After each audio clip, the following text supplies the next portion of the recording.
Voilà, en retour aux déclarations de Dia Rachouane, le président de l'organisme général de l'information sur Gaza, sur l'actualité à Gaza, mais aussi sur la position égyptienne, nous avons le plaisir d'avoir avec nous en ligne, en direct, Madame Falid Al-Choubachi, qui est écrivain et journaliste. Bonsoir, Madame Falid Al-Choubachi, ravie de vous avoir parmi nous en ligne, en direct. À vos tous téléspectateurs. Merci. Madame Falid Al-Choubachi, on parle surtout à présent de la position de l'Égypte en général, mais aussi il y a des confirmations, des affirmations, certainement des déclarations très claires de la part du chef de l'organisme général de l'information, Dia Rachouane, qui a assuré que la déportation des Palestiniens hors Gaza serait une liquidation évidente de la cause palestinienne, de la question palestinienne, certainement une menace directe à la souveraineté, à la sécurité nationale égyptienne. Il a de même nié catégoriquement les allégations de certains médias internationaux selon lesquels c'est l'Égypte qui entreprend des préparatifs pour construire des unités servant de refuge aux Palestiniens dans la zone adjacente à la frontière égyptienne avec la bande de Gaza, et ce en cas de leur déportation à cause de l'offensive israélienne sanglante dans la bande de Gaza. Quel regard vous portez sur ces déclarations, Madame Falid Al-Choubachi? Moi, je trouve que les déclarations de M. Dia Rachouane sont très importantes. C'est mettre les points sur les i, parce qu'il y a plein maintenant de mensonges, de déformations, de nouvelles, de prétentions qui n'ont aucun sens. Et nous sommes en train d'assister à un drame jamais vu dans l'histoire de l'humanité. Ce qui se passe, le génocide qui se passe à Gaza n'a jamais eu de pareil. Et puis, il faut dire quelque chose de très important, c'est que personne maintenant n'ose défendre l'attitude d'Israël. Et ceux qui prétendent par un humanisme un peu poussé, dire pourquoi l'Égypte ne reçoit pas des Palestiniens et puis ils vont retourner. Il faut me montrer un seul Palestinien depuis 75 ans qui est parti de la Palestine et qui a pu regagner sa maison c'est-à-dire son village. Ça, c'est le plan israélien. Et le plan israélien avec le monsieur là qui ne comprend rien dans le monde, parce que maintenant, il est en train de détruire le pays spolié aux Arabes, qui est la Palestine. M. Netanyahu est en train de défier le monde entier. Il ne veut plus entendre parler de même les enfants et les femmes qui meurent et les âgés. Nous voyons ça sous le ciel clair. C'est-à-dire personne ne peut nous dire ça c'est des prétentions, par exemple, palestiniennes. Non, nous voyons ce qui se passe et les crimes, et nous voyons les cadavres, et nous voyons les gens qui vont chercher leurs parents sous les décombres des immeubles détruits par les fusées israéliennes. Et moi, je ne comprends pas. Ça veut dire quoi? Qu'est-ce qu'il dit M. Netanyahu? Pour le 5e mois, il est en train de ruiner un peuple sans que personne n'ose lui dire quelque chose. Il n'y a que l'Égypte qui a pris une... Enfin, maintenant, nous voyons aussi le président du Salvador qui a aussi... de Silva qui a pris une position du Brésil, importante. Oui. Et il y a de plus en plus de pays qui ont commencé maintenant à prendre conscience et à avoir le courage. Parce que personne n'osait critiquer Israël avant ça. Israël était libre de tout faire avec l'appui infaillible des États-Unis, malheureusement. Avant ça, c'était la Grande-Bretagne, maintenant c'est les États-Unis. Et même les États-Unis, maintenant, ont commencé à perdre beaucoup de leur popularité. Et beaucoup de gens qui ont été trompés par des slogans américains, comme quoi ils sont avec les droits de l'homme, ils sont avec l'humanité. Tout ça a été démenti par l'appui qu'il donne à Netanyahu, qui est un vrai sauvage.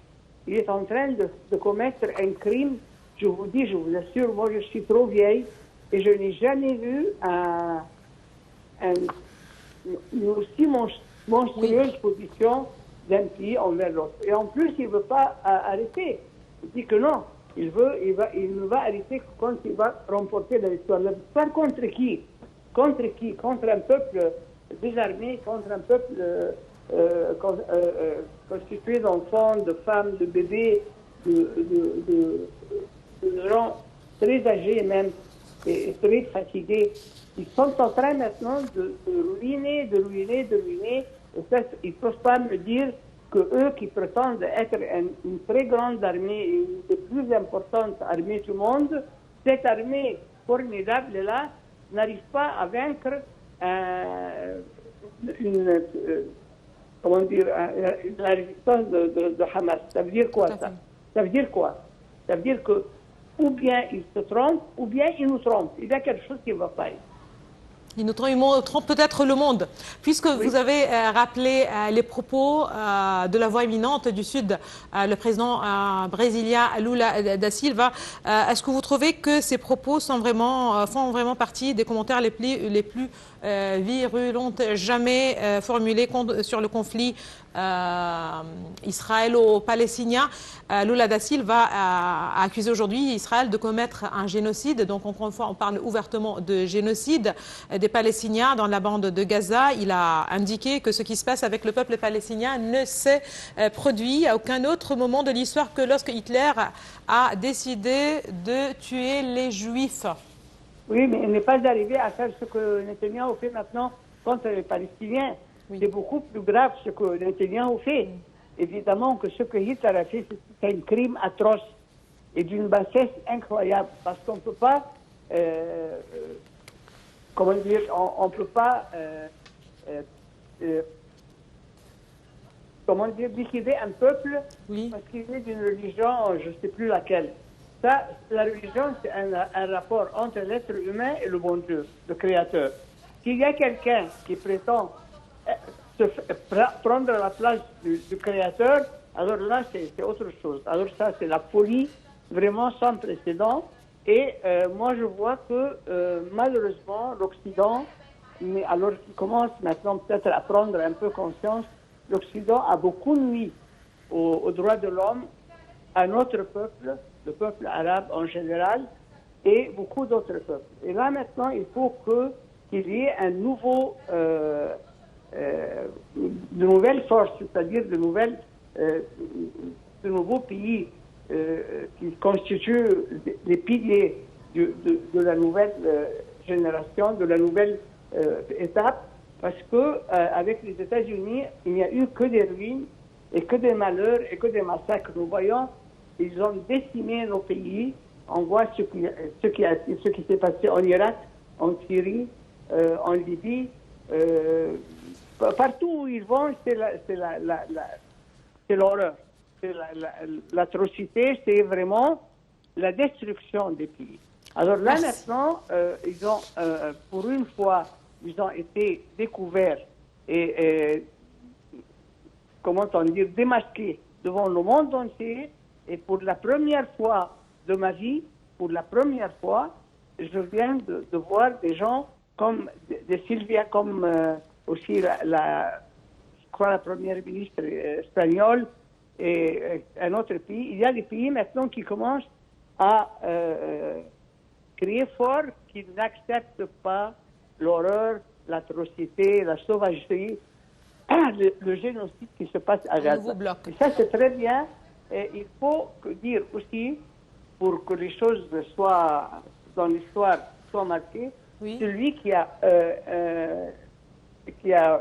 sauvé la cause palestinienne de l'oubli, de l'étouffement, c'est notre président Abdel Fattah el-Sisi qui a refusé l'exode, qui a refusé la déportation, parce qu'il sait très bien que c'est 1000 fois mieux d'être dans leur pays. Et voilà, c'est grâce à ça que la cause palestinienne maintenant est en premier lieu dans toutes les réunions des grands et de tous les chefs du monde en Amérique latine, en Afrique, voyez, Sanih Choukri, il a parlé devant le G7.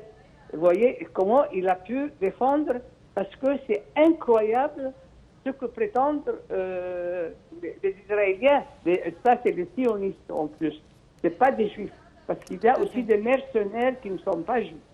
Des juifs, des vrais juifs, honnêtes, ils ont manifesté contre oui, il y avait de Netanyahu. Oui, il y avait même des manifestations à Tel Aviv, justement.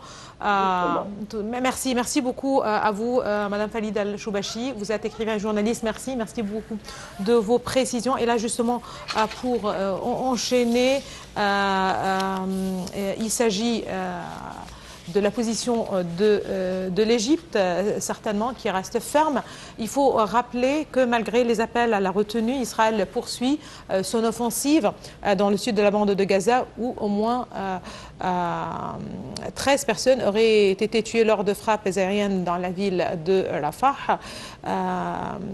Certainement, on devait actualiser ces chiffres plus régulièrement, il faut le rappeler.